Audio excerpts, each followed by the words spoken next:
பணத்தை கட்டுப்படுத்துங்கள். பணம் உங்களை கட்டுப்படுத்த வேண்டாம். நாம் அனைவரும் பணத்திற்காக கடினமாக உழைக்கிறோம். ஆனால் உண்மை என்னவென்றால், நம்மில் பலர் பணத்தை கட்டுப்படுத்துவதில்லை. பணமே நம்மை கட்டுப்படுத்துகிறது. இந்த நிலையை மாற்ற வேண்டும். இதோ சில எளிய படிகள். முதல் படி, ஒவ்வொரு ரூபாயையும் கணக்கிடுங்கள். உங்கள் பணம் எங்கிருந்து வருகிறது, எங்கே செல்கிறது என்று சரியாக எழுதி வையுங்கள். உங்கள் வருமானம் மற்றும் செலவுகளை கண்காணிக்கும் போது உங்கள் பணம் எங்கே கரைகிறது என்பதைக் கண்டு நீங்களே ஆச்சரியப்படுவீர்கள்.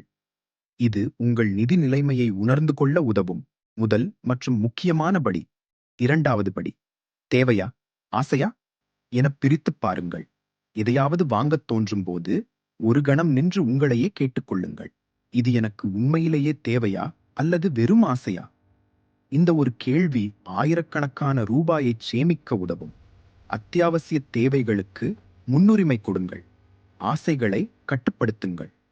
மூன்றாவது படி, சேமிப்புக்குப் பிறகு செலவு செய்யுங்கள். பெரும்பாலானோர் முதலில் செலவு செய்துவிட்டு பிறகு ஏதேனும் மிச்சமிருந்தால் சேமிப்பார்கள். ஆனால் புத்திசாலிகள் முதலில் சேமிப்பார்கள், பிறகு மீதமிருக்கும் பணத்தில் செலவு செய்வார்கள்.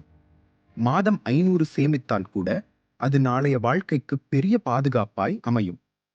சேமிப்பை ஒரு பழக்கமாக்கிக் கொள்ளுங்கள். நான்காவது படி, கடனில் சிக்காதீர்கள். கிரெடிட் கார்டு என்பது இலவச பணம் அல்ல. கடன் வாங்கி ஒருமுறை பயனடைந்தாலும் தொடர்ச்சியான கடன் உங்களின் வாழ்க்கையை சீர்குலைத்துவிடும்.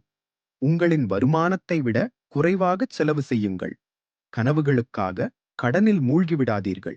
கடனில் இருந்து விடுபட்டு சுதந்திரமாக வாழப் பழகுங்கள். ஐந்தாவது படி, புத்திசாலித்தனமாக முதலீடு செய்யுங்கள்.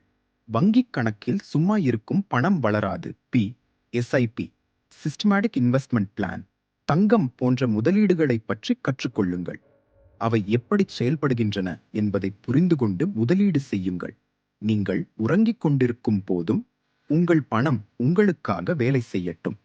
இந்த எளிய விதிகளை பின்பற்றுவதன் மூலம் பணத்தின் மீதான உங்களின் கட்டுப்பாட்டை அதிகரிக்கலாம். எதுவாக இருந்தாலும் தொடங்கிப் பாருங்கள்.